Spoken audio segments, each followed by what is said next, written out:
গোবরডাঙ্গাতে এসছিল একটা কাজে, এখানে নামি দামি দোকান থেকে সিঙ্গাড়া কিনেছি। স্টেশনের থেকে ঠিক বেরিয়ে গিয়েই বাঁদিকে দোকানটা।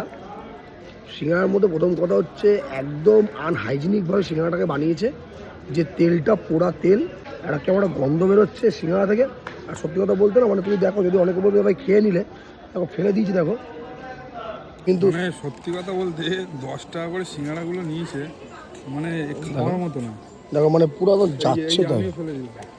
যাচ্ছে তাই, মানে কেউ খেতে পাচ্ছে না। মানে মানুষকে খাওয়াবে, মানুষকে একটু ভালো মতো খাওয়া। 10 টাকা করে একটা সিঙ্গাড়া নিয়েছে, সিঙ্গাড়ার মধ্যে মানে আলু থেকে যথেষ্ট বাজারে গন্ধ বেরোচ্ছে। আর আমি এমন একটা ছেলে, আমি ঢুকে যাবো, আমার কোনো ভয় নেই। আমি যেখানে খারাপ খাবার দেখবো সেখানে আমি প্রবেশ করবো। একটা মানে মানে বাসি তেল, প্রায় 4-5 দিনের তেল হলে আমার একটা গন্ধ বেরো। ওখানে পরে প্রচুর খিদা পেয়েছে, বিকালে একটা কাজে এসেছিলাম এখানে সকালে, বিকালে ভেবেছিলাম এই কাজটা করে ফেরার সময় কিছু খাবো, তো কিছু খাওয়ার পাইনি, সিঙ্গাড়া। এত জঘন্য, এত জঘন্য। স্টেশন থেকে নেমে 1 নম্বর প্ল্যাটফর্মে এখন দাঁড়িয়ে আছি। 1 নম্বর প্ল্যাটফর্ম থেকে নামবে, নেমে গিয়ে নেমে টোটো স্ট্যান্ডটা ক্রস করেই বাঁদিকে যে বড় মিষ্টির দোকানটা, মানে মিষ্টির দোকানটা বড় মিষ্টির দোকান, ওই দোকানের এই অবস্থা, রিয়েলি ব্যাড।